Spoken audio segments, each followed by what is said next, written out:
Greetings and a warm welcome to this week's edition of 401k Real Talk. This is Fred Barstein, contributing editor at wealthmanagement.com's RPA channel and CEO at TROW, TPSU, and 401k TV.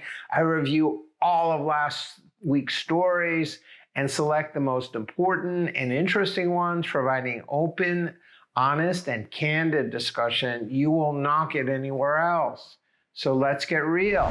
First story, to no one's surprise, the DOL filed a motion to put their appeals of Texas lawsuits challenging the Biden administration's fiduciary rule on hold, citing the need for more time for new people to review.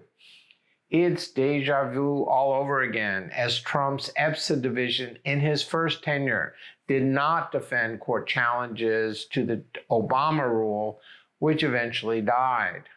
Though many firms have adjusted policies and procedures in anticipation of the new rule, right before it was set to go into effect last September, courts temporarily stayed implementation. No one is expecting that the Trump EPSA division will defend or propose a new rule in its place, especially as the new administration is looking to dramatically cut new rulemaking.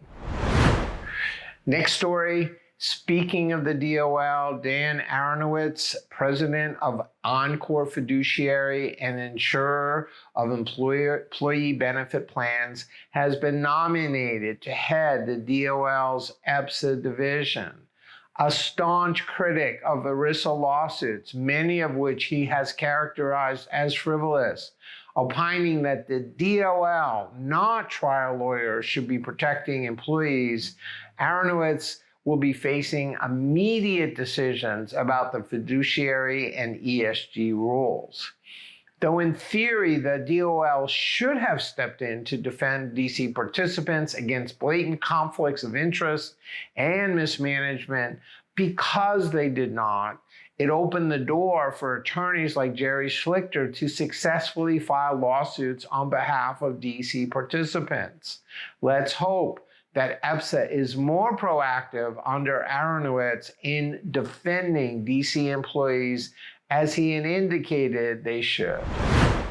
Next story, the tide may be turning against DC forfeiture cases, especially when plan docs allow for their use of assets to offset match contributions, with a federal court dismissing a case against HP with prejudice.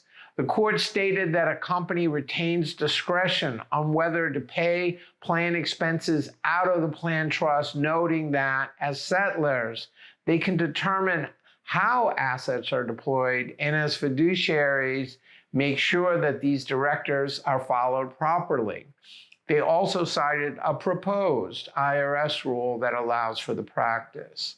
All said it will be years before the law is settled, leaving plans and their advisors wondering what to do, although making sure plan docs are in sync is a no-brainer. Next story, after completing their acquisition of $1.6 trillion NEPC, Hightower announced they will be replacing their CEO, Bob Orris, with Larry Restieri, former CEO at ACO, a workplace financial planning, wealth management, investment advisor owned by Goldman Sachs.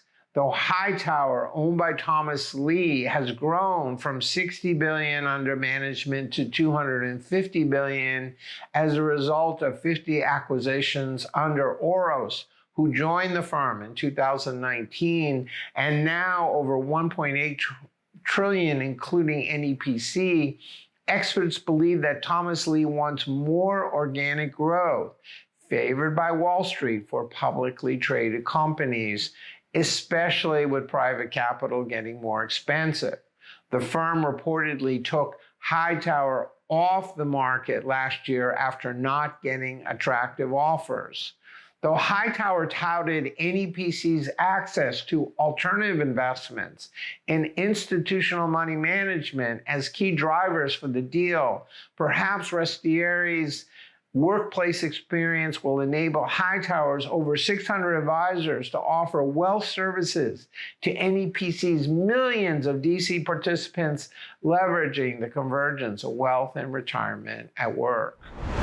Final story. In a copycat financial services world, especially true with the 401k industry, plagued by clunky technology regulations, complex distribution, and lack of diversity, is it any wonder how little breakthrough innovation happens, and even when it does, so slowly? The most growth capital being deployed today is for consolidation. Today, diversity is under attack, even being blamed for the recent aircraft accident in DC.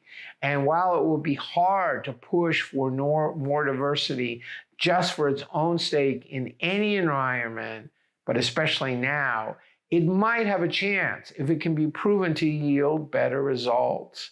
Though it might be hard to quantify, read my recent wealthmanagement.com column about why more diverse firms are nimbler and more creative and will be likely to thrive in a rapidly changing world. And last but not least, last week's LinkedIn poll asked which webinar group meeting topics resonate most with 401k plan participants. The top three in order of popularity included financial planning, basic retirement planning, and retirement income, with death management last. Finally, nominations for the Wealthy Awards just opened, with a big thanks to Wealth Management for increasing RPA categories to 10 overall, including new awards for Broker-Dealer Retirement Leader and Convergence. Wealth Management is well positioned to report on the convergence of wealth and retirement with robust RIA and RPA audiences, unlike any other media outlet. For those that support RPAs to improve outcomes, be sure to nominate yourself and save the date on September 4th in New York City, which will also be when the broker-dealer and aggregator roundtables are held. So those are the most important stories from the past week. I listed a few others I thought were worth reading, covering Cerulli reports RIAs to grow faster than any other channel by 2028. Brookings predicts more auto features in Secure 3.0. PE has fueled record number of RIA deals in 2024, and Vestwell launches emergency savings accounts. Please let me know if I missed anything or if you'd like to comment. Otherwise, I look forward to speaking to you next week on 401k Real Talk.